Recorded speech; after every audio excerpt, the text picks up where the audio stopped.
Oh. Is being recorded. Okay, it is 5:46 and we will go ahead and go right into our comprehensive plan workshop. We will go ahead and turn it over at this time to Walt Foster and Longy and Thank you. Thank you, Commissioner. Nice to see you, and Commissioner Watts, good to see you on Zoom. Before we get started, I wanted to give my colleague Seth Otto an opportunity to introduce himself, as you have not met him yet. Sure, thanks. So another Seth in the room. And I am a principal and director of planning services with Foster, and I've been a consultant that supports municipal governments and their private sector partners for over 20 years in the Pacific Northwest. So I'm hopeful that that qualifies me to pick up Sarah, and I'll do my best. Happy to be here. Thank you. Good to have you. And I've of course been here a couple of times, but I'm Abby Russell and I'm a senior communications specialist with Walt Foster Longy.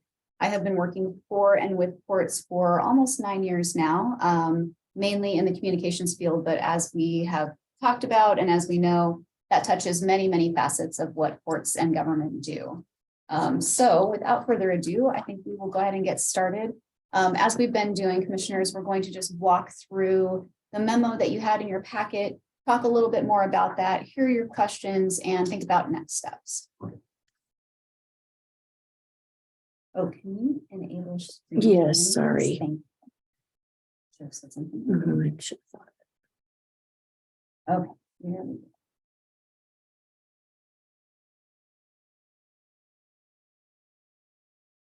And everybody on Zoom see that? Maybe just put a yes in the chat for us. Okay, thank you, Commissioner Watts. Okay, so this is our third workshop.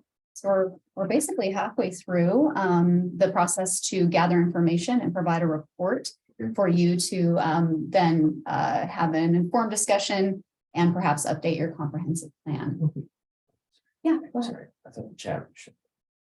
I put, yeah, and I hate to get rid of the people if you want, No, that's I can, if you want me to. All right. And so just as a reminder, in February, so last month, we discussed January's findings. So we're basically discussing the month previous. At that time, we went through 4 major priorities that the commission had identified and the port staff had identified as really important to the port, as well as intersecting with community priorities. And so those priorities have been the Columbia Walla Walla Railroad, Blue Mountain Station, housing and workforce. And then last month we added purchasing a downtown building, looking into that. So those are the items that we're going to walk through today. A little bit of new information. We talked to some more ports, and then we will talk about what's next. Okay. So the star is kind of where we are in this process, just to remind everybody. So we're sort of halfway through those commission workshops. Looks a little longer, I suppose, but community engagement throughout. So I know that Jenny's been posting information to the website. You've been talking with folks in the community about this process, and thank you for the intro. First thing, Commissioner, when you said this is a great time to comment on the comprehensive plan process, because that's why we're here, right? To not only hear from you, but to hear from your community and the folks who come to your meetings. So their opportunity to speak to that in public meetings or to send in information is really important. And then the result of this process is a report that, as I mentioned earlier, you hopefully will be able to use if and when you decide to update your comprehensive plan, which is fairly recent. And I think you did an update a little over 2 years ago. So February of 21, I think. But there are lots of possibilities out there. So we're going to talk about, did you want to? No, go ahead. Okay. I was just gonna look at the exact date, but I don't think I brought it in here. think It's okay. I think it was February of 21. Yeah. February 10th, 2021. Yeah. You're doing a lot better than a lot of other ports, I'll just say, like, pretty recent. So let's talk about the Columbia Walla Walla rail line. So what the commission had asked us to do was to look into what are other ports doing with their rail lines? Do they own? Do they not own? Like, how does it work at other ports? What is the sort of value to the port and the community? And how do we fund it if we're going to keep it? How do we keep it up? How do we maintain it? What do we do with it? So we spoke to a few more ports about their short line railroads. And what we heard by and large was that there were a lot of stakeholders involved. So their cities, their counties, the WashDOT Rail, FRA. I know there are a couple of other stakeholders here in the local community. There are a lot of folks who have interest in rail, who care about where it goes, who owns it, how it operates, how it connects to the national system. We heard that they see a lot of value in this asset. So it is, they liken it to a road, right? Or a utility. It is a physical asset that brings public benefit, and ownership of that asset means that ports can, to a certain extent, guarantee public benefit from it versus private ownership. So it's like a public, government entity owning an asset versus a private company, like the big operators, right? The Class 1 railroads. Yes, they're common carriers, they have to carry products, but it doesn't guarantee that the community is going to benefit from it because it's owned by a private entity, and they don't have that same charge under state law. We heard that there's a lot of demand for the capacity. So what you would have seen in your memo is that when businesses are looking in the Tri-Cities area, about a third of them are looking for rail access. Last meeting, we had the maltster, what's his name? Phil. Phil, thank Mhm. you. Phil was here and he kind of perked up at the mention of rail. He thought that might be really interesting to move products in that sort of last mile. Usually it's by truck, but there's still a segment of last mile that can be on rail. And so, or first mile for that matter. We heard that there's potential for partnerships between the Port of Columbia and perhaps other ports, but also between other entities that can help us leverage public dollars and leverage need to get additional dollars to maintain those facilities. And we heard that there's a lot of nexus with the agricultural community around here, which is not a surprise, right? That's always been the case. Ag products move in bulk typically. And so rail is a really efficient way to do that. However, capacity matters, and the Class 1 railroads, this is no secret, you can read about it in any newspaper, they don't have a lot of capacity. They also don't necessarily serve smaller communities, and these shoreline railroads connect those communities to the bigger picture, essentially. Anything to add, Seth? Not necessarily, no. You can respond to any questions. I'll pause and see if are there any questions, and Commissioner Watts, I know, I think Jenny can see if the chat pops up. Yeah. So I have a question. Does a private rail operator owner have a better chance of obtaining a grant for infrastructure than an entity like the port? That is a really good question. The short answer is no. Most grants available from state and federal governments are intended for public entities. So an eligibility requirement is that they're public municipal agency. Okay. The other thing I will say, and this is not a criticism by any means, but typically public agencies have the ability or our existing partnerships that help make it even more valuable, if that makes sense. Interesting. I've never written a proposal. So is it possible for the grant proposal to include funding, to include an individual salary to be monitoring such a potentially large grant that we could be requesting? Large grants do often allow for that FTE equivalent. I was curious on that. Thank you. Commissioner Bryan, any questions we can answer for you? No questions at this time. Okay. Commissioner Watts, we'll keep an eye out. Please feel free. We can backtrack if we need to. So we had some recommendations for you in the memo. So considering the long-term impact, I mean, rail is, if anything in the port industry is a long game, rail is one of them. there's a reason that people buy up the railroads on the monopoly board, right?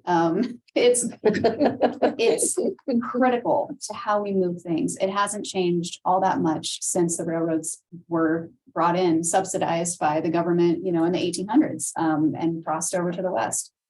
So think about where the port wants to go in the long term. That's the heart and soul of the comp plan, right? And what you do. Think about opportunities for investment. So what grants could we get? What could those grants pay for?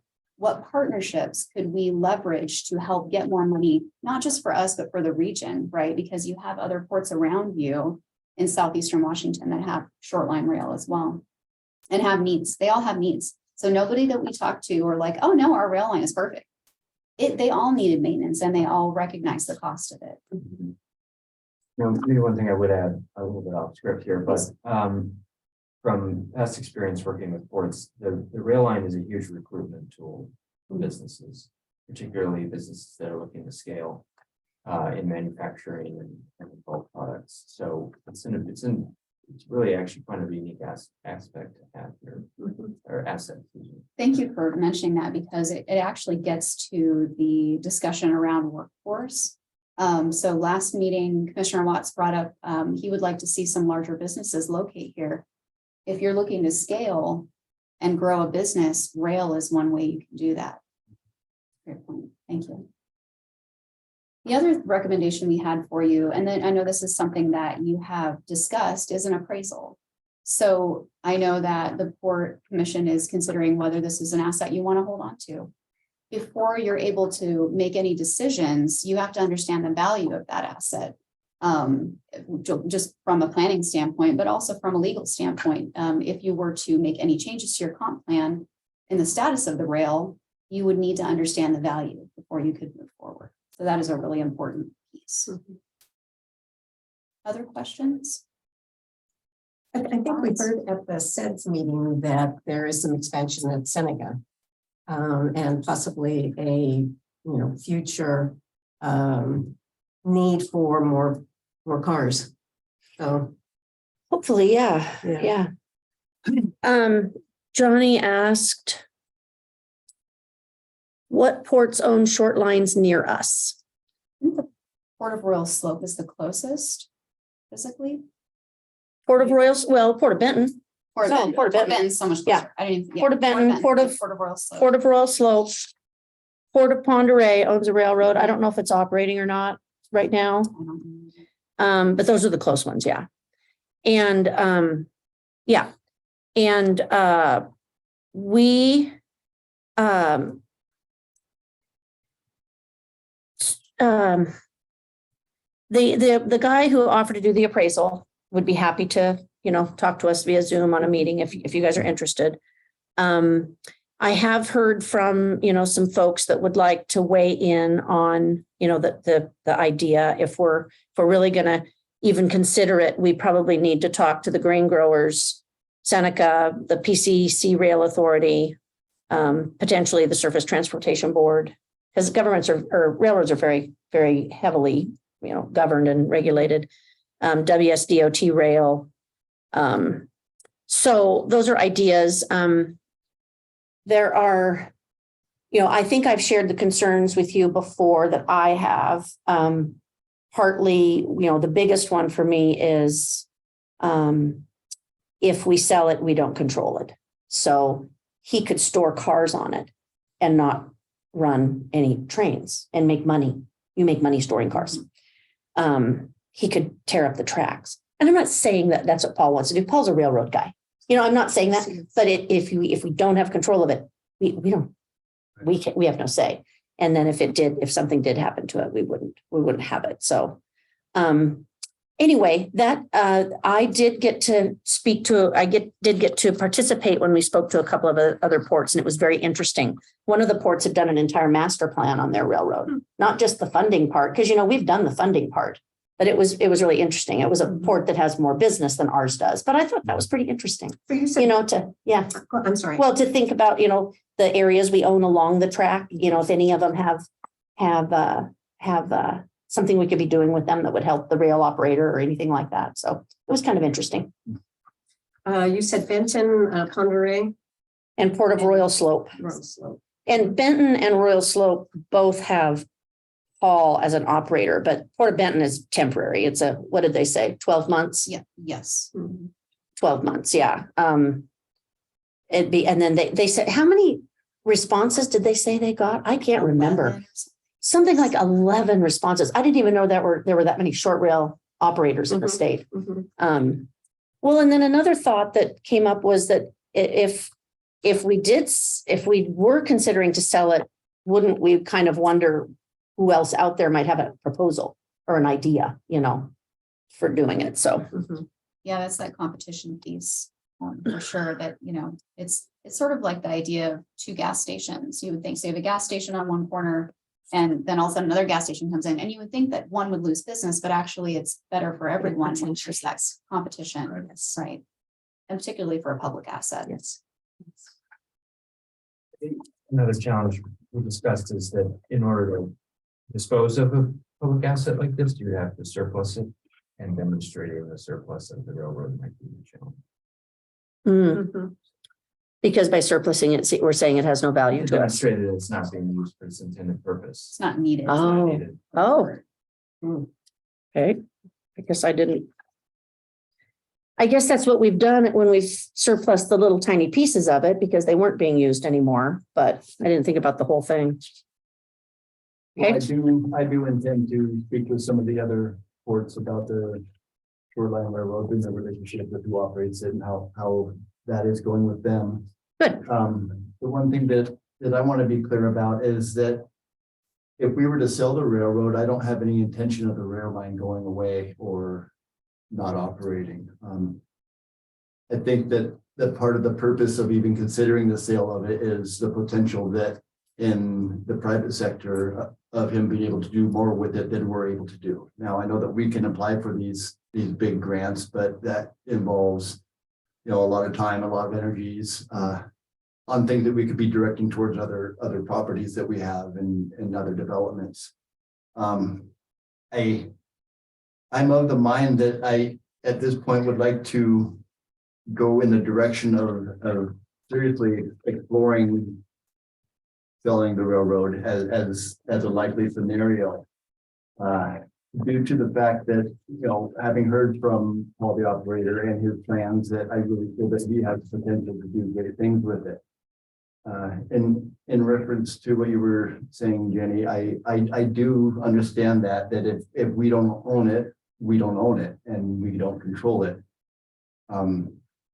As a government agency, I'm not interested in buying up all the railroads on the monopoly table and getting as big as we can and controlling as much as we can. I think that these assets are better in the private sector where they have control of it and we don't. That puts it back on the tax rolls for property tax, and I think that there's more flexibility in what he is able to do with it and bring to the community. I have no interest in that rail line going anywhere or being torn out or being anything other than a railroad.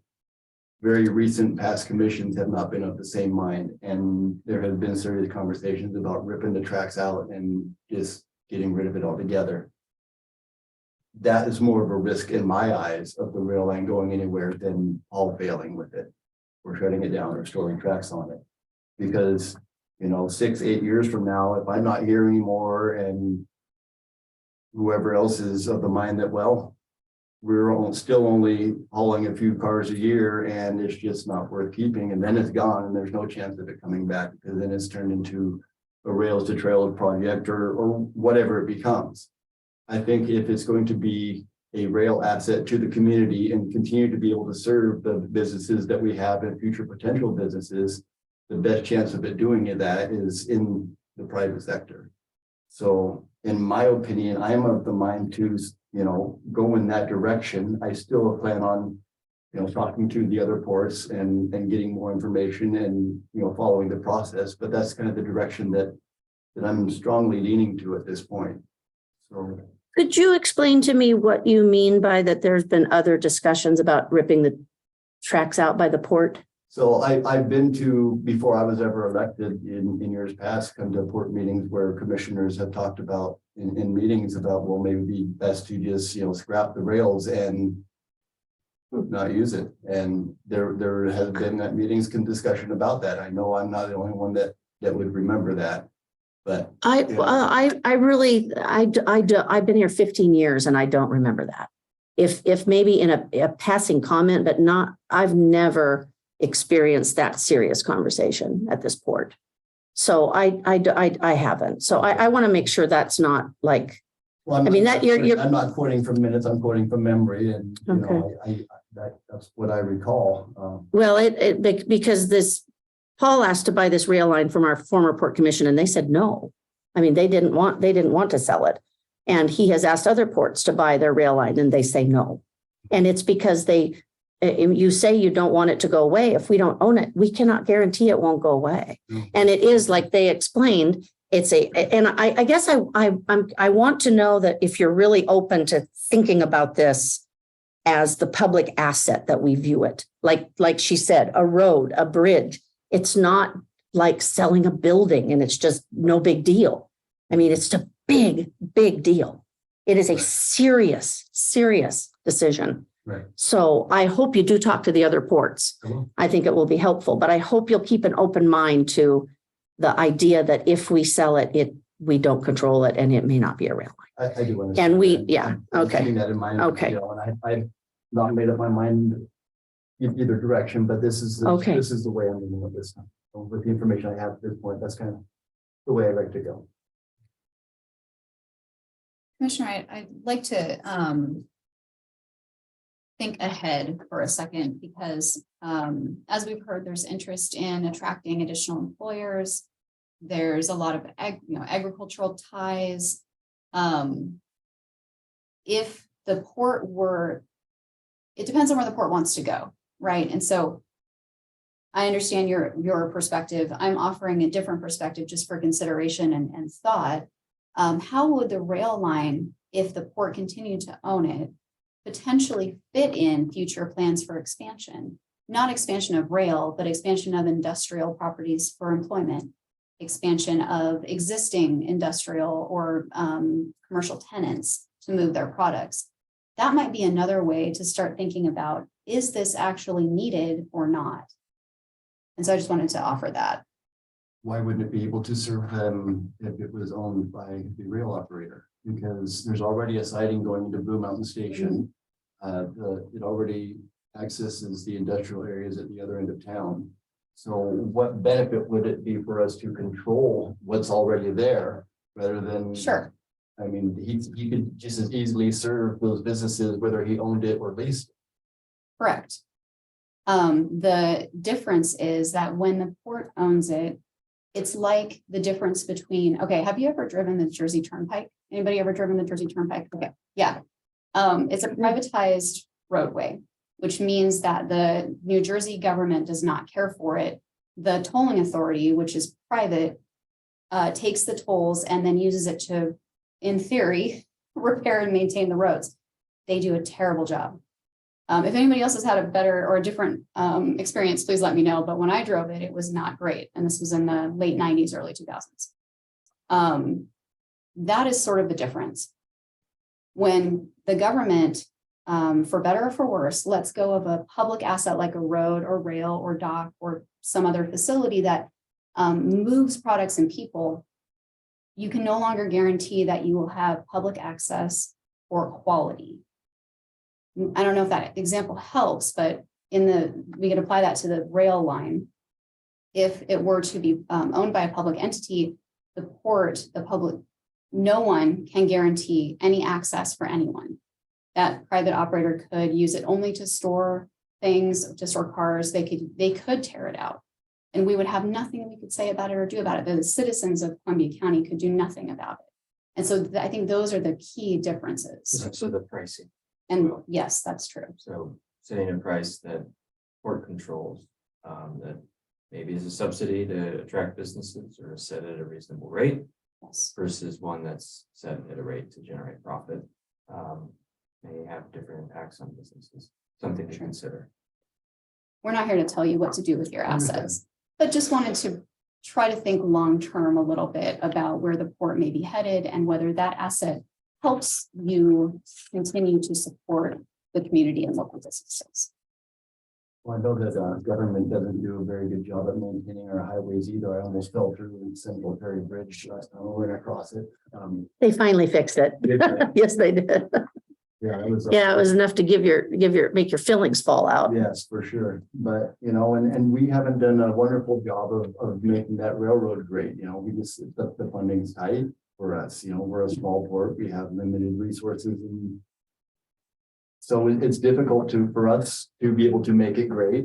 I'm sure it'll be difficult for Paul to be able to make it great, but we've got a history of just kind of doing the minimum with it because we have other things we're spending our budget on. Right.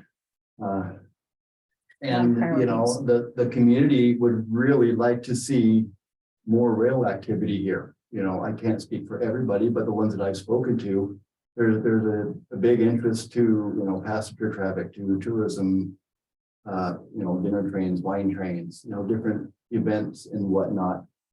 So, you know, I don't see us as a port in the near future being able to get to that point where, you know, in talking to the rail operator, you know, he's saying that he thinks that he will be able to. It's also been, you know, pretty clear that, you know, that his influence with the larger rail lines would be greater if he had ownership of the rail line. What makes you think that? That I'm going off of what Paul said, Okay, you know. all right. You know, I can only speak for what, you know, he said to us and that his interest in, you know, maintain or continuing to serve this area would be much greater if he had ownership than if he was just, you know, spending money But on it. you know, he's telling you stuff because he wants to buy it, right? He's Well, telling that- you what you want to yes. hear. He's telling me stuff. He's telling you what you want to hear. Do you really think that Paul is going to do a tourism train? I don't know, Okay. you know, I don't know. Okay. I think he wants it so he can use it as collateral to get loans. Know, what would happen if, you know, he didn't own it and decides that, well, it's just not worth me to continue operating on it. Then we would go and see if we could find another short line operator. You know, That's what we would do. There's a risk there of it just being, you know, vacant and unused. Yeah, there is. That is true. There's risks That is true. in Yeah. whichever Right. direction we want to go with. I was- here, and it's something yeah. We need to, you know. weigh Right. very I was pretty carefully. excited when I heard the Port of Benton say they had 11 responses. I couldn't believe it, but they also charge their rail operator $13,000 a month. So just so you all are very, very clear that we have structured this to make it it's almost free. He pays us $4,000 a year. And we have put in tens of thousands of dollars in money to match the funds that we have gotten over the years. And we have gotten substantial amounts of money, not millions, but substantial. Mhm. But yeah, so we have to, I want you to be careful to make sure that the information that we're getting is real and not, I mean, businesses will tell us what we want to hear to get their way. And we just need to be cognizant of that. Yeah, that's all. I mean, and I love Paul. He's great. He's the one I wanted to come operate this railroad, and he's a railroad guy, and I think he's great. It's not a slam at all. He's great. He's great. I appreciate him. But he wants to buy this, and so he is saying what he thinks you want to hear. My thoughts on this, I think back to the WPPA meeting that we went to last year, Seth, where we talked about looking 20 years out and, you know, thinking of the potential for the future. Right. And I see that we have a potential for more rail traffic. And so I do see an asset to this. And I see that the port has the potential for obtaining grants to increase it. In regards to the dinner train, of course, at the present time, I believe that the insurance liability for a dinner train cannot be met because of the condition of the rail. Is that correct? I don't know. Oh, okay. I don't know. I read that somewhere or heard that somewhere. I don't Yeah. know where. But I also heard that it's not just because of that, but you need to have two ends of a location to start and end. And I didn't think Walla Walla was interested in being involved in that. You mean If there was going to be a dinner train start at Walla Walla, end here and go and back in Walla Walla, you have to have two ends. right, and our rail line ends at the edge of the golf course Right. at Walla Walla. Right. But Paul operates the line that goes into Walla Walla, so Right. I don't know if that's true. Oh, okay. No. Yeah. I mean, those things are fun and interesting and very unprofitable. So, I mean, they Been are, on a couple. yeah, they They've been are fun. often run by volunteers, and I highly doubt that the rail operator who's trying to make a living is going to spend his time on our rail line having a To do a dinner volunteer train, yeah. operated dinner. But that's just my thought. We have not talked to any of those kinds of entities, anybody that operates a tourism train, so maybe we should. But Yeah. Have you taken the time to talk to the whale operator? We have not talked to Paul. No, we have not talked to him yet. Are there things that you have not heard from him that you feel? No, I just What- didn't know if you'd gotten information from that side of it, or if you're just going from the side of, retainment.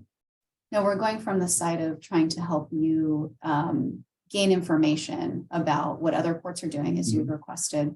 What rail lines mean in the sense of economic development. Right. Yeah.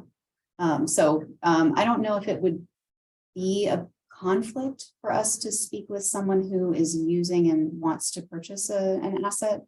I don't know. I'm Do you not think we can- suggesting that you do, I'm just curious. if No, you no. had or gotten Um, feedback from- Wondered if there are examples, this is Yeah. one of the issues, we weren't finding any comparative examples of Mhm. ports that had sold rail lines. Mm. The closest sort of comparable large asset that I'm personally familiar with is the headquarters landfill in Cowlitz County, sorry. Which was purchased by Weyerhaeuser. what is it? So Weyerhaeuser ran a landfill in Cowlitz County, sold it to the county, and the county sold it to the public waste. So they obtained an asset, generating revenue. Commission changed, and they decided that they didn't want to be in the landfill business, and so they sold it to a large operator. Okay. So that's not apples to apples here, but case of a public entity selling a public asset. So Honestly, the other ports were shocked that we were even considering selling it, if you want to know the truth, the ones that I talked to. Mhm. I know that Paul has recently purchased some other short line railroads from other government entities. Well, he Yeah. was trying to buy it from City of Tacoma, but the county has put up a red flag, so I don't think it's gone through.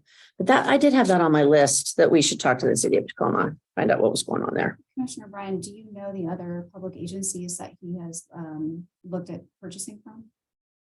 Let's see.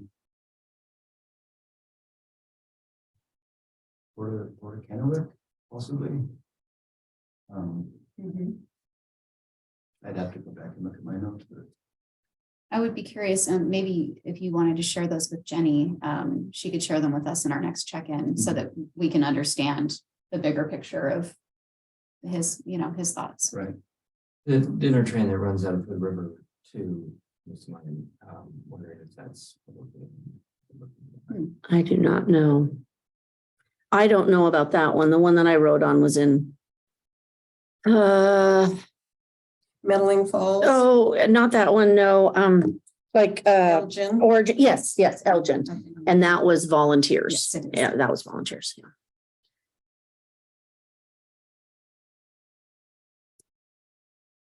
Commissioner Watts, any comments or? He just said good information at one point, and he says, I want it safe, viable, and fiscally responsible. I appreciate the conversation. Thank Thank you, you. Johnny. So should I guess one step I could take, if you're interested, is to ask the guy who was willing to do the appraisal to speak at a meeting? Or I don't know what you'd like to do for next steps. I guess maybe we should do a little bit more of this research and then we could Yes. go there. Yes. How does that sound? Thank you. Okay. And I will talk to the City of Tacoma myself, or have you do it, whichever way Sure. you want to do it. Okay. Thank you for the good research. Thank you. Yeah, thank you that was for the really, that was really good. Okay. Blue Mountain Station. Oh, Johnny says research. Yes, more research. More research. Yeah. Okay. And it sounds like maybe speaking with these other two entities, and possibly a dinner train. That's kind of what I'm hearing. I think that sounds good. Yep. And to be clear, for the comp scheme, that would be a significant change. So it would require the evaluation and the process of going through a comp scheme change Right. to determine its surplus, prove that surplus, et cetera. So just to bring it back to the comp scheme. Okay, Blue Mountain Station. So we've talked a lot about Blue Mountain Station. So there's nothing we can tell you that you don't know about your own asset, but what we can share is that Garrett, our colleague, spoke with the regional economist. I will not attempt to pronounce her name. Aisha. Is it, Aisha. even though it's AJS? Aisha. Wow, okay, Mhm. thank you. I certainly wouldn't have. I don't know if I can say her last name. Sujik? Yeah. I'll give it a try. Something like that. So she spoke highly of value-added agriculture, particularly among communities in this region, of course, being that it is so deeply rooted in agriculture. One of the additional examples that we found was the Port of Skagit's WSU Bread Lab, which is a really, really cool research-based value-added ag sector that the port, they own the facility, they lease it, so to the Bread Lab, so very similar situation to Blue Mountain Station. They are looking at different types of wheat, different ways of making bread that make it healthy, nutritious, and also affordable for people, because it's such a staple for so many people. So that is an example of a really great partnership on the other side of the mountains. And we're seeing this in different areas, right? Different places in different ways. So again, it's a growing market or a growing industry all across the state. It's becoming very innovative. And I think there are a lot of different niches that you're finding here, obviously, but in different areas. And there are a lot of tendrils out into the community, right? So there's education, there's partnership, retail and research. There are a lot of different ways that you can kind of go to expand that that kind of an industry in a community. Can I ask you a question before you go Yes. on? Does WSU lease from them? They do. Okay. Mhm. Yep. It's basically a lab. Okay. It's pretty cool. If you get a Okay. chance to Google it, it's really fascinating. So our recommendations, again, speak with other ports. So Port of Skagit I know that Sarah and her team would be happy to talk about the Bread Lab. There are other communities like Port of Whitman County, which you saw Kara, of course, Rybold from the Port of Whitman County. She was wearing her Petrichor hat today, but she also has an agriculture advancement campus that's been proposed near Pullman, actually partially in Pullman, partially in the county, where they're looking to bring in businesses that are related to agriculture, support them, help them grow. And they have kind of a cluster with Moscow, Pullman at WSU, the University of Idaho, all the research that's going on there. Look at how possibly you could collaborate to grow in ways that really meet your community's needs. So we talked a lot about workforce. We've talked about it at this meeting. We talked about it with Jenny today. Are there places where you can connect the two? So as agriculture changes and continues to change, how do you connect to the kids that are looking for jobs? How do you talk to them in middle school and help them understand what kind of jobs are even available in agriculture? I mean, they maybe know what their folks did or their grandparents or other family members or people in the community do, but maybe not everything that's available to them. Agricultural associations, of course, very deep roots in these communities. And how do we partner together to find funding to expand in ways that really bring the business and the economic development that you need and want? And then what are the funding opportunities that intersect with those? Those are some of our recommendations around Blue Mountain Station. Stop there and see what your questions are. And this one, we don't have to change the comp plan at all unless we, Yeah. decide to do something. I do serious. not have any comments. I can see the possibilities out there. I mean, we talked about the cluster that could go out, with our maltster. and other entities or businesses like that. So I think we have to think forward and how we can develop the Blue Mountain Station into other entities like that. I know Johnny had spoken of a light industry out there or something that could employ more than just a couple people or 7 people. But if we could think ahead, again, think 20 years ahead and figure out how to plan the Blue Mountain Station, that's our challenge. Yeah, and you've done your master plan, as Jenny just mentioned. So in the comp plan, you have it all master planned out, you know. So the only thing that might require a change is if you changed zoning or some, intent there. Anything to add? Yeah. Well, I'll just say, I'm acknowledging that I'm coming in a little cold and new to the project, but I think a recommendation is keep doing what you're doing because you're succeeding. When I learned we were working for the Port of Columbia, my mind immediately went to Blue Mountain Station because it's a statewide example. It's held up as a case study for other small ports that are looking to incubate businesses. It's a best practice. So I really think, the fourth recommendation is just keep succeeding, keep doing what you're doing. This Thank also, it is lovely. We come to Blue Mountain Station every time we come to town. It also ties in, you're going to see here in a little bit in workforce and housing. Workforce and downtown building. So we'll talk about that in a minute, but there's a lot of crossover in all of these. So if you understand and look ahead to what your community needs as far as business is concerned, what your community needs as far as, bringing up the next generation in housing as well, it all kind of ties together. So you've got the opportunity to perhaps capitalize on all of that with your long-term planning. Well, I think that Blue Mountain Station is doing a pretty decent job. I mean, we obviously have a lot of people coming to us still looking for space. And we don't have anything to offer them. And that's frustrating. I'd love to see us be able to, do a specialty building for Phil and his malt business.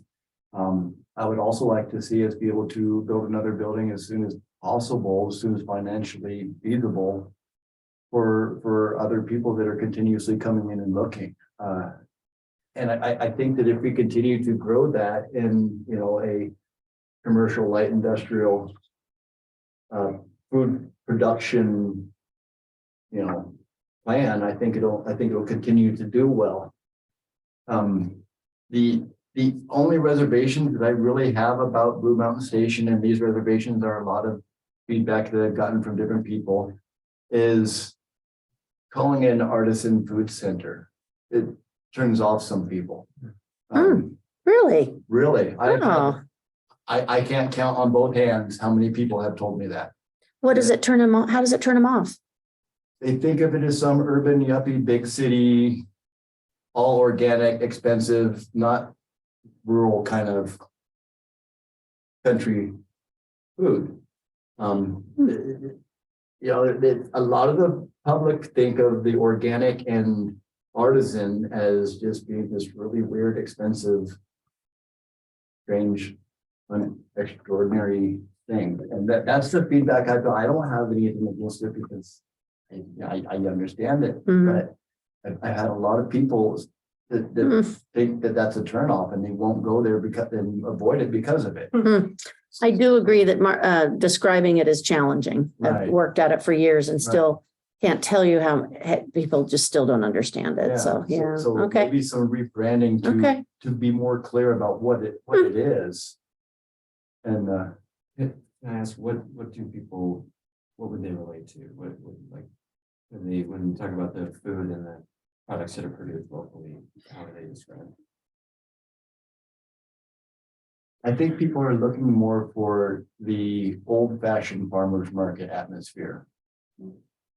More of a farmers market vibe, less of a organic artisan. Even though most farmers, small family farms do organic because of spraying pesticides and whatnot. Right. I think the labels that exist on some products and services just tend to throw some people off.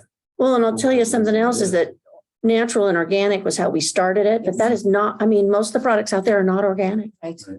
So again, it's the messaging. It's not the reality Right, because they're not. I mean, the wine's not organic, the vodka, right. the bakery, I mean, it's not. So It's I not. think it's, a lot of as, we go through the years, we change terminology for things. Yeah. We're like value added agriculture and like, what is that? This new age stuff is just too much. for me. Except it's not new age.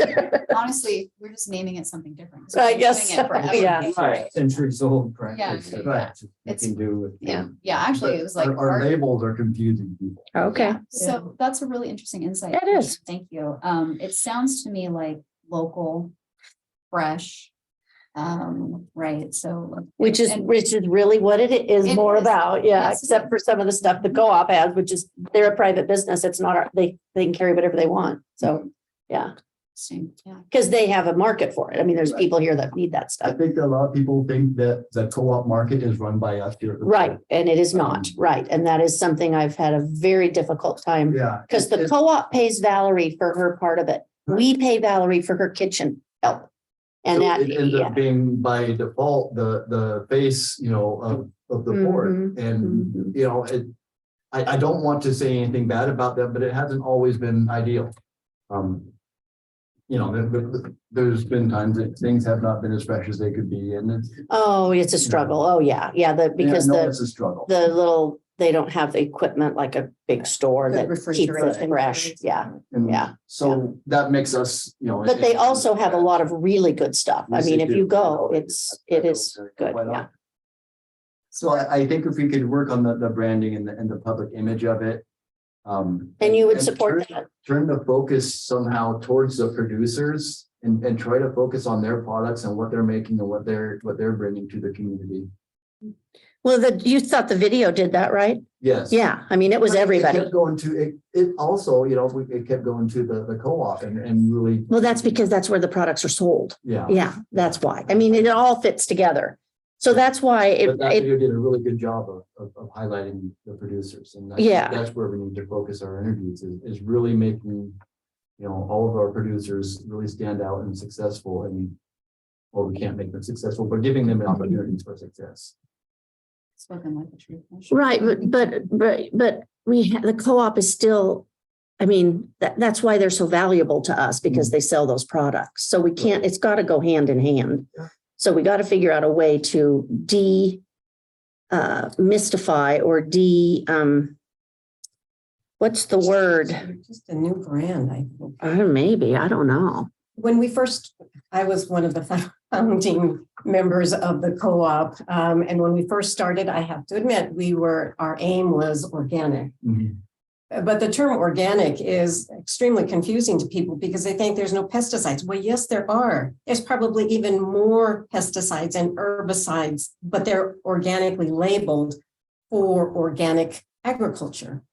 Mhm. So the term organic, we've moved away from that. Yeah, we have, And, yeah. you We have, but apparently what we said 10 years ago has not left anyone's mind because that's not what we Right. talk about. And- It and isn't.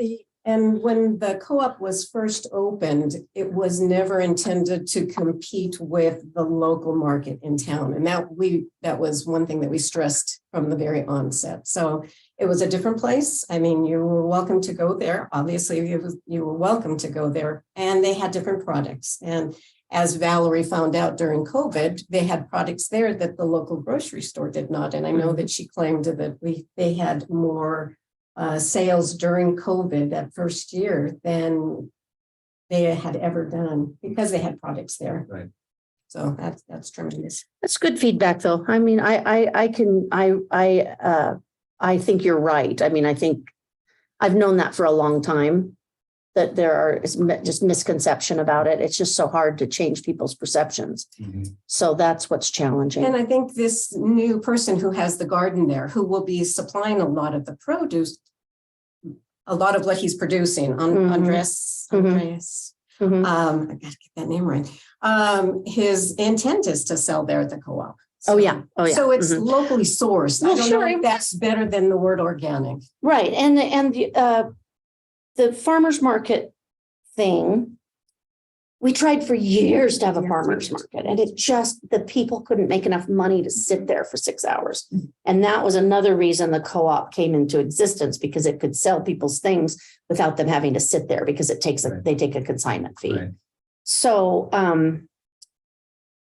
yeah, it's challenging, but I hear you. I mean, I just don't think that unless the port wanted to help make investments on, like let's say this, okay? Let's say we could find money to build a new building.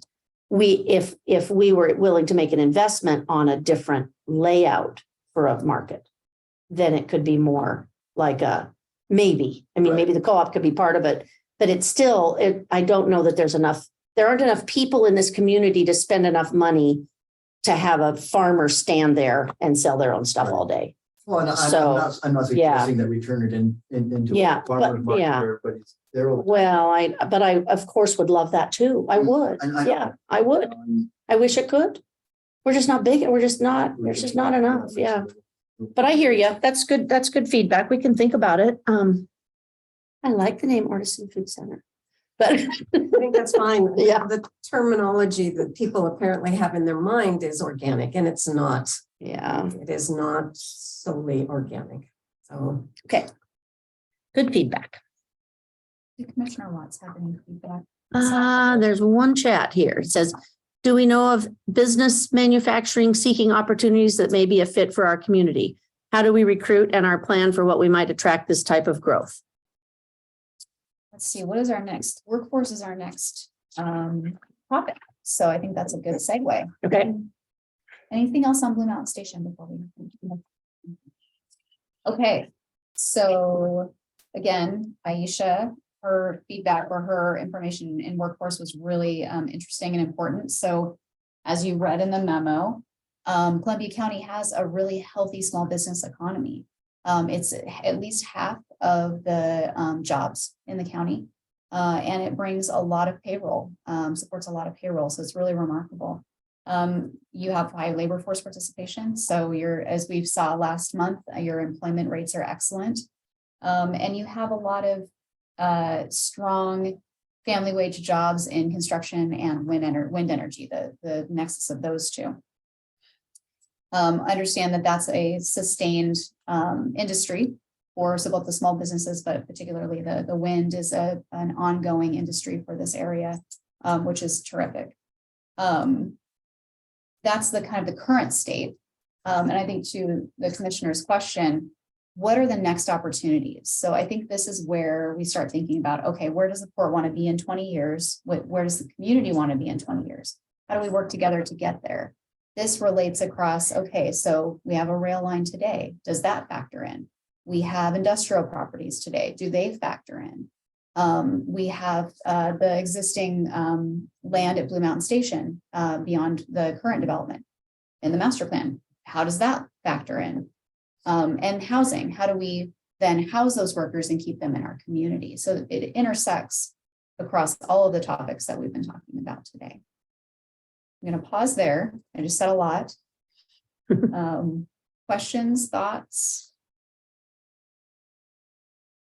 We don't have any recommendations here because we're really just providing information. Right. thank you.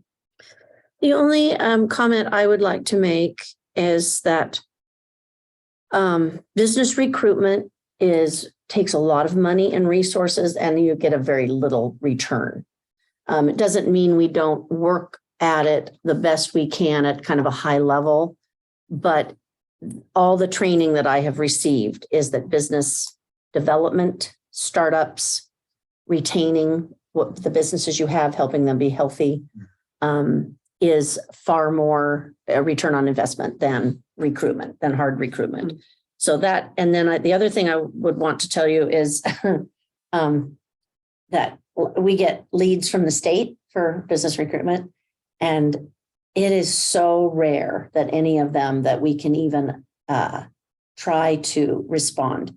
Just today, I got one, and it's for a battery manufacturer, and they need 300 acres industrial with natural gas, the power, the power that they needed. And usually we want to be within 10 minutes of a freeway.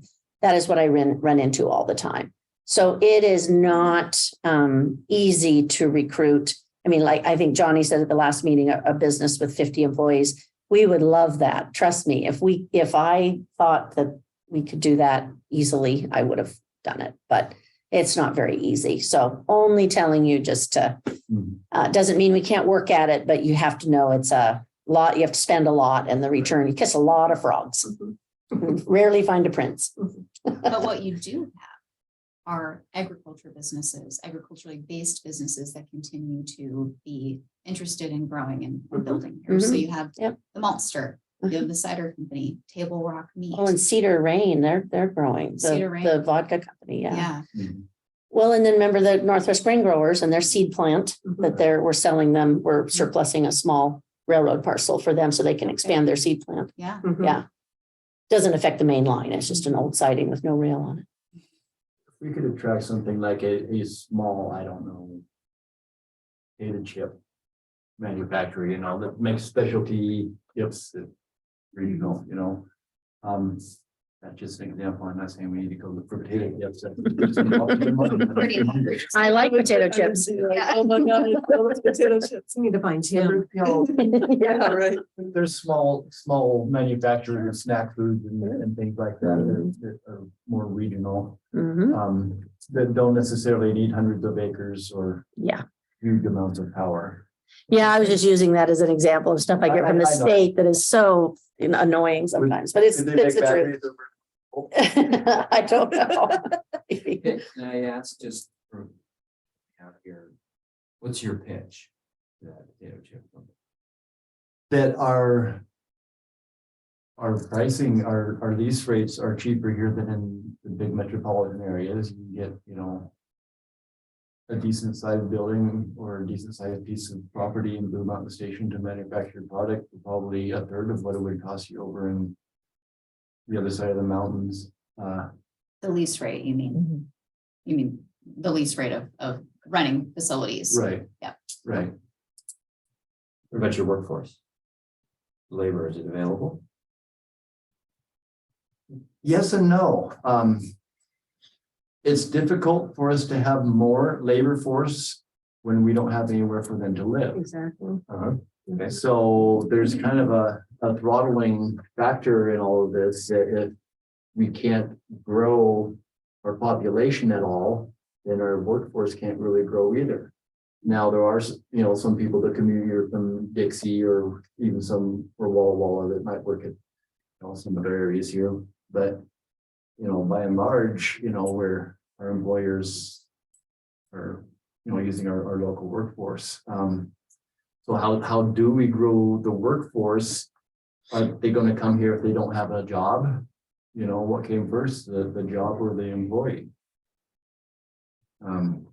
And what came before that, the house or the employee? Mhm. So it kind of all, I believe, has to work in tandem to where, you know, maybe we don't think about a 50 to 100 person employer, but maybe a 15 to 25, you know, and start incrementally growing. Because a lot of what we're attracting now, I love these small businesses, but so many of them are just, you know, family run and operated that it doesn't bring a lot of extra jobs to the region. You know, bringing 4 or 5, 6 jobs is really awesome and it's great. I don't want it to diminish that. But, you know, that seems to be the upper limit of what we're really attracting right now. So I don't know if it involves advertising in different areas Well, if you, or, so you make a great point. So I'm the child of a small business owner. My father has operated his own small manufacturing business since 1979. So my entire life was spent, the smell of sawdust is the smell of my childhood because he owns a cabinetry shop. His shop operating for 43, 44 years now in our county it's grown and it's shrank and it's grown with the construction industry, right? So it kind of, you know, goes back and forth, but it's stayed pretty much the core, you know, 8 to 10 people. But those people employ other people through what they spend, right? And he buys hardware. And so those are jobs. And so there are connections, the direct jobs, which you're talking about. I completely agree with you, but I'm wondering if we look at the big picture of how we attract those businesses and then help them grow. Right. So that they're starting small, but they become a 20, 30 person operation Right. in your community, help them grow here. So what does that look like? What do they need to grow? Yeah, you've already got economic great- gardening. Great seeds, right? Mhm. How do you help them? So they need to be able to, we're providing quality of life, right? That's big for them to attract people to come work at their business. They need the facilities and the land. So how do we do that as a port, right? They need housing for workers. Again, back to that issue. What else? How do you take those great seeds of these small businesses and support them here in the community? That's what we try to do. Yeah. Yeah, that's what we try. That's, Yeah. actually, that's what we spend a lot of time on. That's Yeah, the long-term we try. Right. Yeah. game, right? Johnny says that's exactly what I'm thinking. Do you have a comment, Seth? No, I think, you know, in a way, it's a good segue into the next topic of housing. Yes. I think we're at a period now, I'm observing, we're in a period now where that question of the labor or the housing, the chicken and the egg, it's the housing. Yes. You know, in the west side, Washington, Oregon, Willamette Valley, what we're seeing is communities that are, you know, have historically been maybe underinvested in, or maybe old mill towns, let's say, where the mills closed and people moved out. They're now the spillover affordable housing locations for communities like Eugene and Salem and places like that. That is the seed that brings in the workers. So they're located there, they're commuting 30, 40 minutes, they're tired of that. And you know, a new opportunity comes in and there's a built-in, well, you know, generally qualified workforce there because they've been working in a larger community. And that's the pattern that we're observing in terms of development. Interesting, really. Yeah. Okay.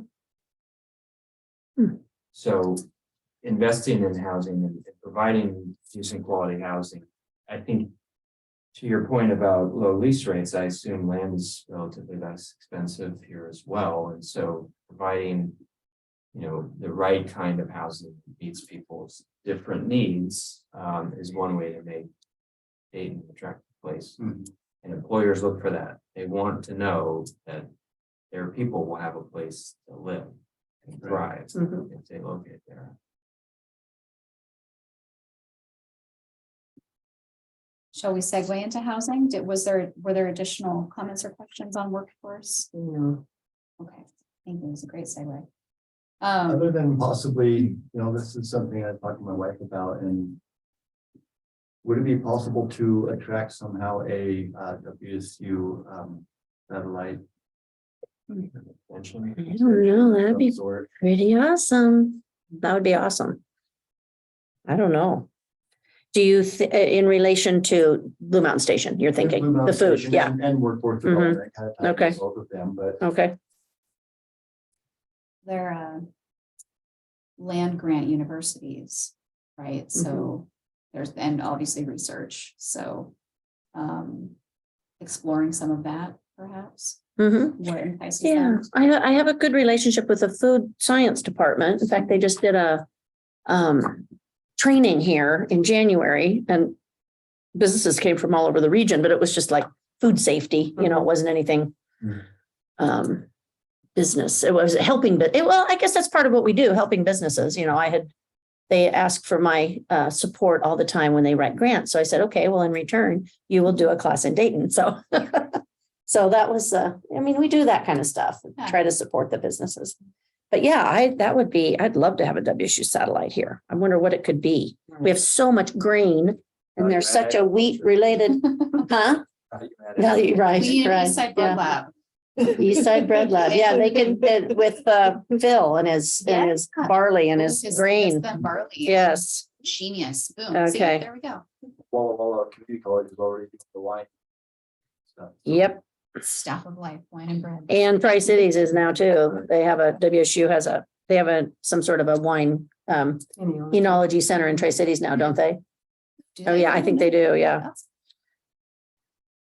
Okay, I'll write that down. Love that we have our wine corner here in Washington. Mhm. That's my favorite thing. Great idea, thank you. That's interesting, yeah. So Seth, thank you for the excellent segue into housing. And we talked about this a little bit too. What seems to be missing in many, many communities, and I don't think that Dayton or Columbia County are an exception, is the middle housing. So that's transitionary housing for people. So it's, 1 and 2 bedroom, condominium types or townhomes or apartments. It's housing that can stretch across demographics. So if you have on one end, maybe, newlyweds or young family with, 1 child, perhaps. It's also, there's some affordability there too, all the way to retirees who are empty nesters who are like, you know what, I don't want to take care of this big farmhouse anymore. I'm ready for something simpler. That seems to be missing in many, many communities. I know we discussed this earlier. And so as we've talked about before, you don't have a supply issue so much as a type issue, maybe. It's not necessarily quality, it's quantity and type. Or excuse me, it's not necessarily quantity, it's quality and type of housing. That is an issue here. We also we've had a shortage, which I couldn't really understand because we don't have more population. Yeah. But what that community council said was happening is that we used to have a family of 5 or 7 live in a 2-story historic house. And now we have a couple or a 1 person. So there's fewer people, Multi-generational, fewer perhaps? people in a giant house. So, Yeah. so it's like the housing was taken up, but Yeah. not by more people. Well, and So, so when we spoke with the Port of Everett, it was really interesting. We talked with the Port of Everett, and that's what the Sawyer is, the Port of Everett's waterfront, which is just beautiful. If you get a chance to visit them, it's really remarkable. They are working with a private developer. The private developer leased land on the waterfront that the port owns. I believe it's a remediated site. I'm almost positive. I should know that.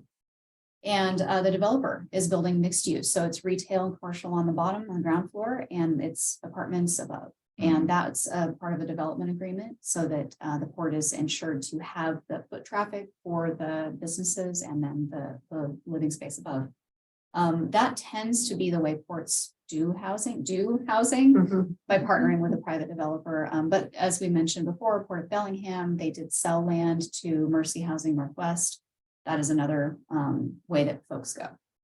And what we heard from Lisa Lefebvre, who's the executive director of the Port of Everett, she said, us building this housing on the waterfront freed up other housing in the community. So the folks who are living in the bigger houses, who were just maybe a couple in a large home or larger home, they moved out of that home to a smaller space with less maintenance at the waterfront. And now a family can have that home. And so there's movement that happens when you have different types of housing available. so, we've talked about this, but one of my thoughts was that 7 acres at the end of Blue Mountain Station, if somehow we could, even if it was to lease the land or something, to somehow address part of the housing issue. Right. That then it kind of feeds into the workforce, there would be places there to live. It might be attractive to businesses at the site to have housing right there at the end. And since it's at the end, if we wanted to sell it, we could, or we could lease it, because it's not right in the middle of our property. So, So what comes first, the business or the housing? well, I think housing right now. Yeah, and That's you what can they do were gonna both. say. Yeah. You can yeah. actually do both. yeah. So we have a place, it's actually right behind my dad's business. And it's called Battleground Station. I live near Battleground, Washington. And it is a live work space. So there's a small business there that I go to, and her office and all of her work is down in the bottom floor, and she and her 2 boys live upstairs. So you can actually do both at the same time and attract businesses that way. Well, and because we have, remember, I think that I said earlier that Frank Schmelik, who works for the WPPA, said the way ports are allowed to be in the housing Right. business is commercial. We have the commercial at the Mount Right. Station. Mhm. It's already there. We don't even have to do it.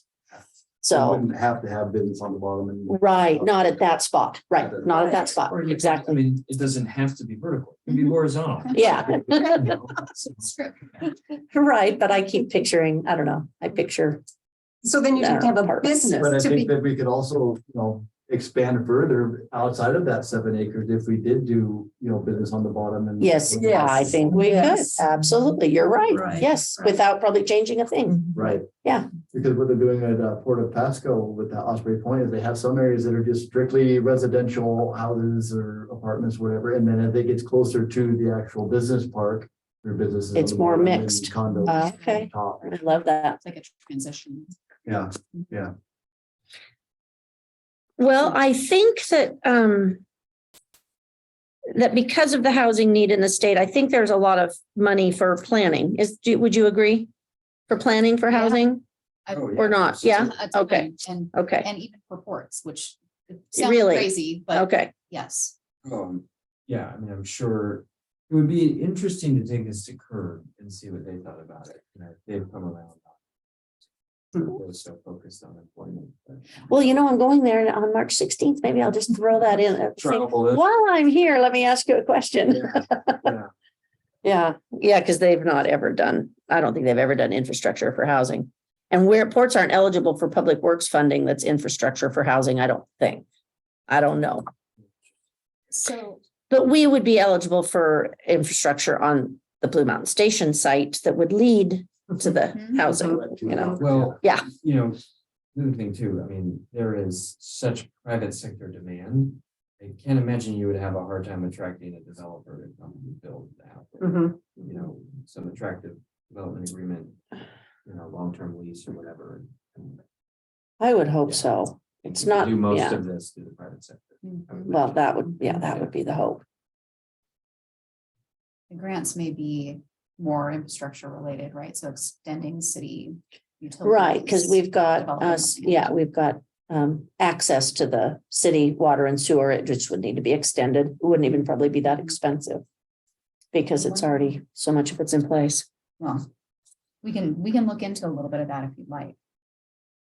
Yeah, I would. Yes. Yeah, do you agree? Yes. Okay, Absolutely. great.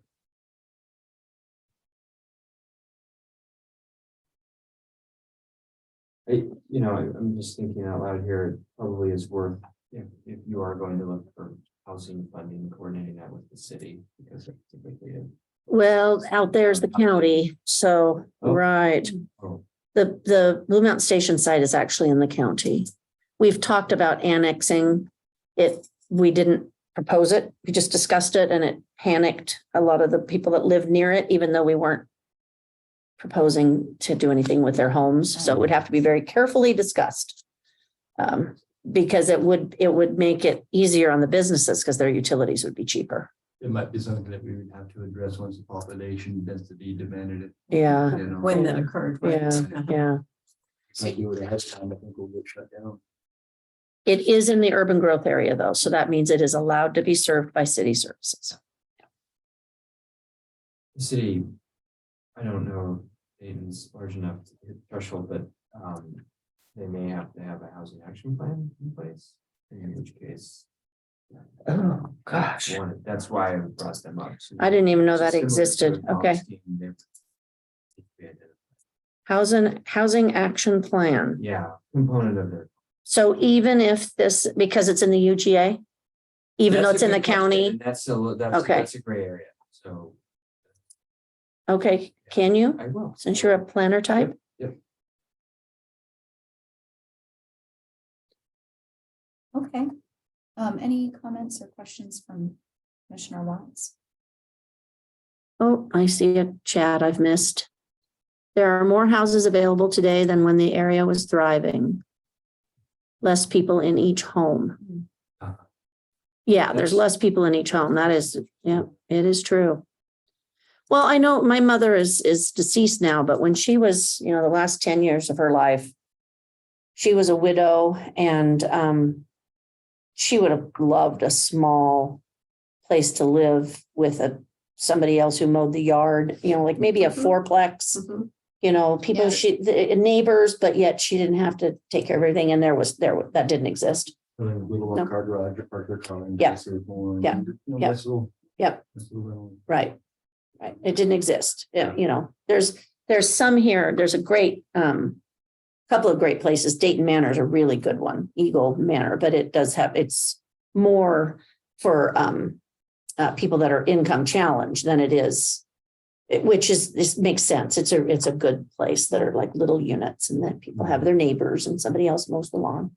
I would like somebody else to. do that. My son's nearly old enough, so Yeah. I look forward to that. We talked through these recommendations, but you also have these in the memo, but yeah, we Okay. did talk. Okay. Downtown building purchase. So as we shared in the memo, municipalities, including ports, do own buildings that are not located within the port proper, so to speak. I'm trying to think of an example that doesn't do that, honestly, because in Port of Walla Walla has lots of properties that are outside of their main footprint. Port of Vancouver, where I worked, the waterfront is not within the port's proper, so to speak, the operating lands. I mean, many of them do. We had the example of the Port of Willapa Harbor. There's an interesting link here with Blue Mountain Station. Yeah, Yeah. so coincidentally, so Port of Willapa Harbor is a client of ours. We help them with the due diligence and acquisition of this property, former cannery in South Bend. And the port director says, I want this to be a makerspace for incubation, and I want you to talk to 4 case studies. Twist Works, Industrial Works in Seattle, a third one, and Blue Mountain Station. So it's like this whole thing is coming full circle. Yeah, full circle. And funny, this was the last one that we had and I didn't know about it. So it's serendipitous, but yeah, so kind of a similar Blue Mountain Station feel that they're sort of going for. And then I'm trying to my notes here.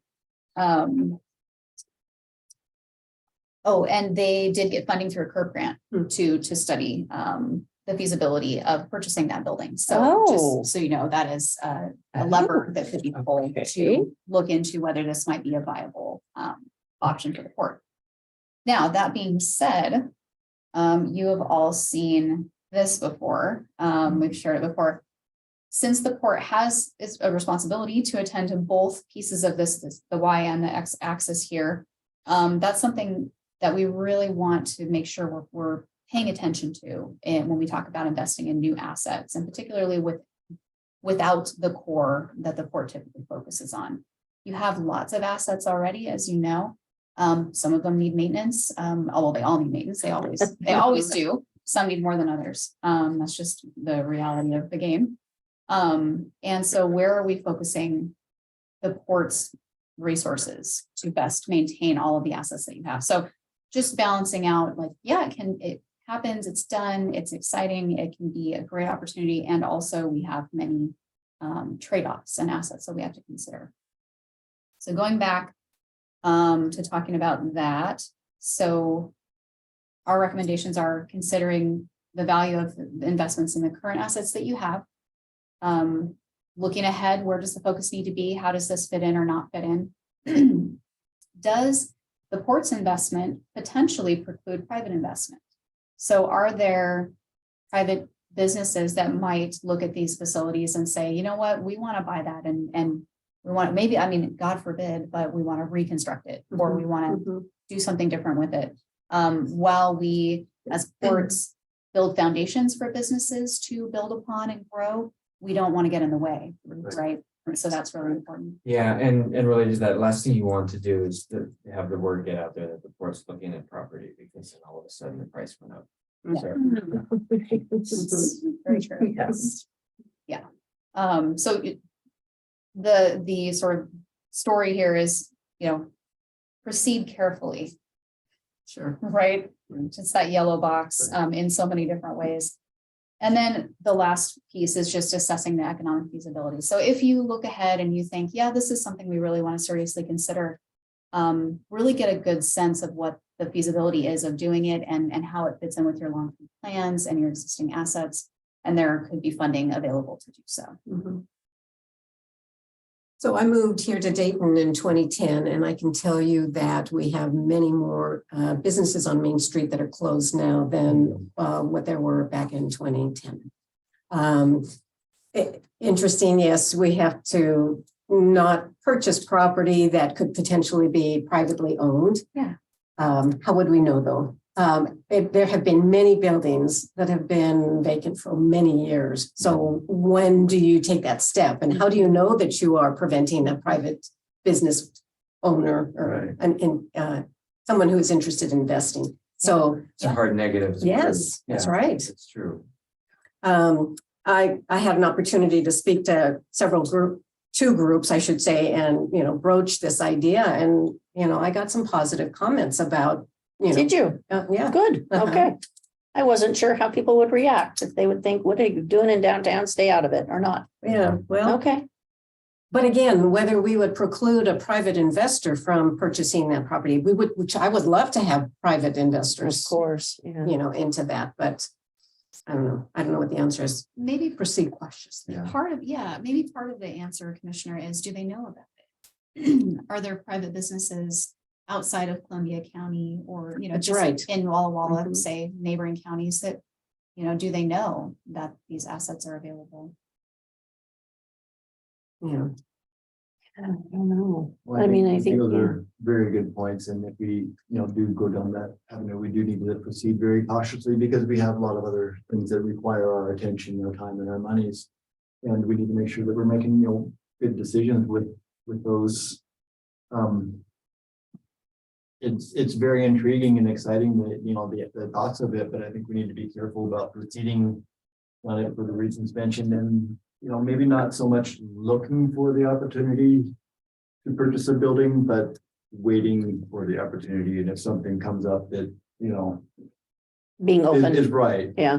then being, if it's something that we could, if it's something we could do.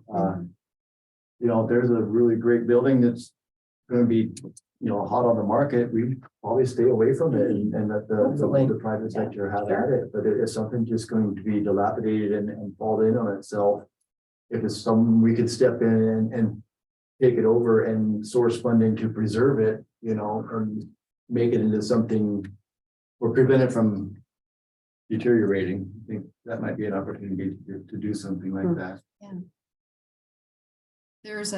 So Port Anacortes owns a building that is not the port proper, that is a historic building. And they're actually currently dealing with some maintenance issues with that building. But it's one of those beloved community buildings that people are just like, don't ever change it, So it comes with its challenges as well, to your point. I wonder if you would be interested in hearing from Willapa Harbor and hearing from Anacortes on pros and cons. Sure. Yes.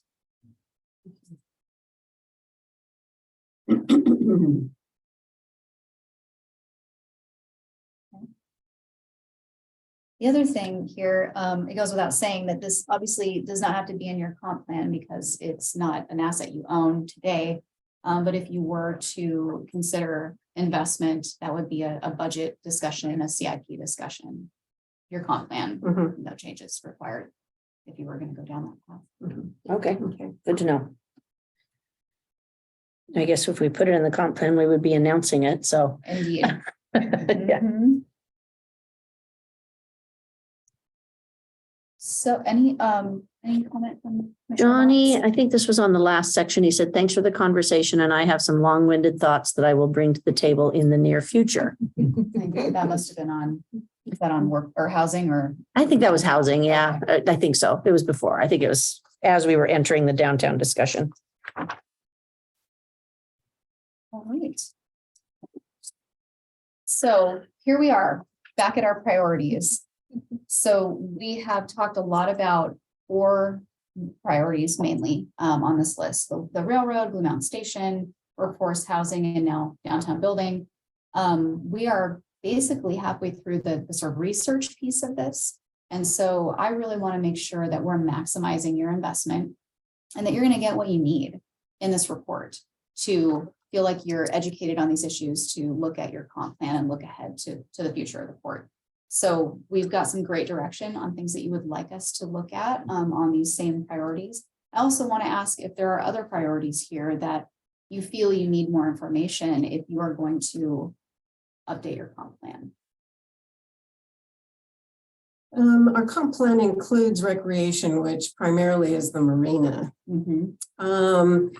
In the newspaper, I can't recall which one recently, they talked about Bluewood.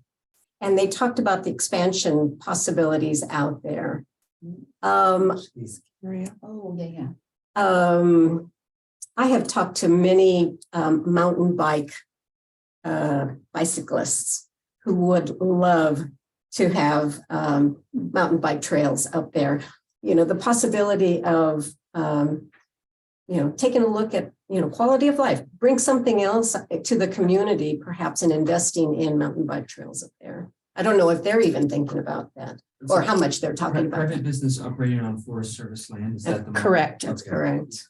So we would have, you're thinking we would have involvement of some sort? Perhaps. Oh. I don't know. Well, it's important to remember that, one of our biggest assets as far as recreation for the area is the mountains that we're Yeah. nestled up against. And a lot of people use them, whether it's the ski resort or just the, national forest. Yep. I don't know how much the port could assist with the development of trails. I don't know either. Since it's not our, but I guess it is Forest Service land. Mhm. I don't know.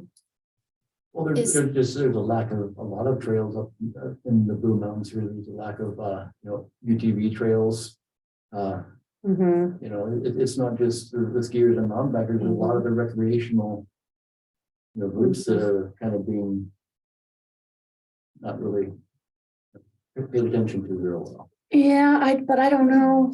And, I mean, who, isn't that That's Forest Forest Service? Service. Yeah. They won't allow UTVs. They just. won't. They just They do, it is a very small little Yeah, disconnect. yeah, You can't even get there. So, Right. and then, there's a lot of yeah. hoops to jump through. Just some thoughts. Well, sure, yeah, I guess if you guys have any brilliant, Most of the ports we work with, to be honest, try to get out of recreation. Mm. It's a big maintenance obligation. Sure. So. It's on that golf course, yeah, but they do, I mean, there are some that have parks, For sure. especially waterfront stuff. Yep. Yep, like that. Well, what was it? Mark, Lemon. Kalama. They have Yeah. an absolutely. They fantastic- bought, and they did something, they had something to do with that restaurant, Mhm. hotel. Oh, yeah. Oh, yeah. But I don't know what it was. So they sold them the property. Okay. Because there's like this really cool, it's historic building. Where is this? No, actually, it's Oh, it's new. new. But That building is new? Yes. Oh, It's new. okay. That tells you they fooled me. This is the Port of Style. Kalama. Yeah, Okay. it's And built in the style of a colonial Hawaiian. it is just Because adorable. Lima has Yes, interesting yes, history. yes. Oh, McMiniman. But then the port owns the park next to it. Oh, okay. Wasn't there a Correct. park? Yes, Yeah, the and park's been there a long. just some little time. waterfront, little waterfront walkways and stuff. So I'm not sure the ports. I think they're leasing. do you think they own it and they lease it to the McMinimans? So they Yeah. redeveloped that whole, so everything from the south of their marina to the park was redeveloped, and so their new offices are there. The McMenamins is there. And they're in construction on a new facility there, which is Correct. again interior public market. Yes. Wow. So it's kind of Okay. they've got a vicious program going on. It's beautiful. Well, I'm just thinking of providing recreational opportunities, to bring in It's- tourism. So would you like to hear about what other ports do in recreation? I mean, does that interest you or what part Absolutely. interests you? Okay. Is that I'm just gonna be devil's advocate for a moment. Is that a comp plan issue? I believe it's already in our comp plan. Recreation, well, yeah, that's true with the marina. It is in there with the marina and then we had the trail in there, but it was to explore I think it was to design it. We didn't have to construct. So So providing yeah. recreational opportunities that foster economic and community vitality. Yeah. So, You got it. but again, whether Forest Service, whether we could do anything up there. I don't know. But that's something we can. Yeah, thank you. Thank you. I'm not- So I know Pomeroy does have some UTV trails. Who owns them? Do you know? It's It's Forest Service, I believe, that it allows it in their area. Okay, Because we've It gone is over- on- we've gone over and ridden. over Yeah. there. yeah, okay. But you have to be off the road and on the trail system. Okay. Commissioner Bryan, any additional areas you'd like to hear or any feedback on Commissioner Crow's recreation request? No, I think we're going in the right direction, as far as the recreation, I think it's something that we could definitely explore, and I do think there's value in it as far as the tourism aspect, and I think a lot of people do come here to use, the mountains, and it'd be nice to get them to stop here and visit Blue Mountain Station or whatever it is, that we, I don't know that we need to really have a super active role in the recreation other than, the Lions Berry, and I don't know that we really have a lot of properties that would really address that, but I think it's something that we need to be cognizant of and encouraging. And at least. Yeah, promoting. we can do that as part of our general economic development work. But I would, it would interest me just to see what other ports do, just because I was kind of surprised when I went to some of these other ones. And I was Right. like, that's their park, Mhm, I just had no idea. Not that I want to have a park. I don't want to have a park. Yeah, ask Mark about it. You're busy enough. Yeah, I don't want to have a park. Parks are a money loser. No, don't. There has to be commercial, anything we do has to generate revenue. Sure, yeah. I would be really interested in seeing how we could expand our asset inventory and possibly finding and acquiring some more industrial property, Okay. because we're about out, aren't we? We are. That is something you and I have talked about. So I would really like to see what we can do as far as expanding a little bit so that we can be available for when people come needing it. What about, oh, go ahead. Are you thinking within Dayton or close to Dayton or outside of Dayton? Ideally, within, right around Dayton. footprint. Because of services, yeah, Yeah. because of services. Right. Thank you. I know a lot of companies, like you had mentioned, need natural gas, but you don't have, but not everybody does. I don't know if there's any way to advocate for getting natural gas brought out here, but it's not always working for the gas companies, because it's residential, Right. it's not existing business, they don't want to run it for potential business. Right. So, Well, I don't know if that would work at this point. I don't know. There's a transmission line, but I don't know. It's not very close to Dayton. Runs through the Columbia Pulp area. Hydropower we have. in Mhm, abundance. yep. So what about future funding opportunities? I'm kind of interested in if they have the time in having them, knowing the things we've talked about, to share sources with us we might not know. What do you guys think about that? Think it's worth them spending their time on? Yes. Okay. One of the things we do in boards and municipalities is a funding matrix, so lining up your capital improvement projects or your priorities with available funding sources. And then that will include eligibility requirements, timing, things that are Mhm. a primary consideration.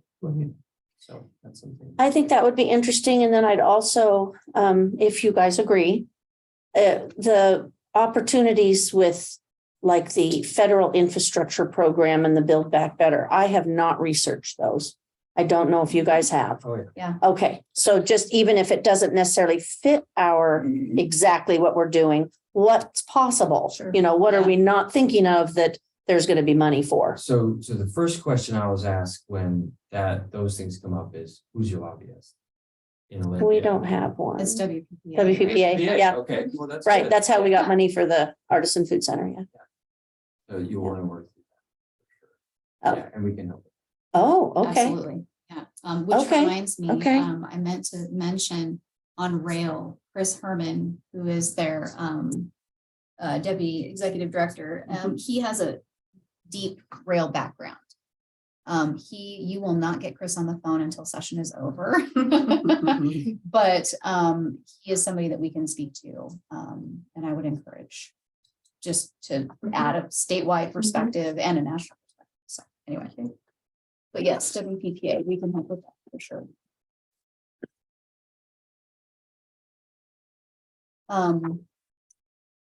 Just for future, Jenny, we should talk about this, but Port of Anacortes and Port of Skagit share a federal lobbyist. I'm really curious to see how that model works. Wow. So Maybe we could partner with some of our bigger neighboring ports. maybe, yeah, I bet you Wawa has one. Oh, I think they do. Yeah. Anyway, we Because they digress. do all that Highway 12. You know, they're trying to Yeah, make Highway 12 a freeway. So, yeah. okay, wonderful. I also want to make sure we're being cognizant of our time and energies, and that we're not spending all of our time chasing after grants that we don't have a lot of chances of getting, you know, that we're going after money that's going to pay off, you know. I don't want to turn into where we're looking for every single grant in the world and going after it and just spending all of our time and resources doing grant applications. You know, I know we need funding and grants are a necessary evil. That we become dependent on them and they continue raising our taxes and collecting the excess and giving it back to us in little increments. And I feel like we're being fed breadcrumbs to me, but I just want to make sure that we don't dedicate all of our time and energies into the planning and researching the money and where we don't have enough time to actually do, you know. Are you talking about staff? Yeah, staff, Oh, okay. staff, all of us, you know, but Mm. mostly staff, because I know grants take a ton of time, you know, and they take a lot of energy. Right. And But the federal ones, there's even more right. regulations and requirements, and I'm not saying we shouldn't be going after grants. That's Yeah. not what I'm getting at. I just want to make sure that we're balancing planning and doing. Yeah. You know, and making Well, sure my that we history accomplish. is very, I have an extremely high success rate, extremely high. So I am not prone to not even close to going after money. I don't think I can get. Right. So Right. I don't hope to change that. Yeah. Yeah. Yeah, I just was curious about all the new money though, especially when Phil was talking about there might be money for economic development, because I usually do not look to the federal government Right. much for money. It's Right. not what we've done. But in this case, maybe. And then the bigger rail stuff is federal. So, Right. so that might be something we have to think about. Okay. Commissioner Watts may have a- Okay, there's a comment. Oh, he said in general, when I said that about the long-winded thoughts, he said that was in general. Yeah. Commissioner Watson, you can hear us just wanting to make sure that we're covering all the topics that you would like us to continue looking at. So please let us know if you have any additional comments or priorities. He's got a thumbs up. Okay. He's got all those buttons down. That's really good. Faster than I am. So we're going to start looking into these, including the things that we heard from you, the feedback on the current research, and then some of the new topics. And then our next workshop is April 12th. Thank you very much. Yes. Thank you very much.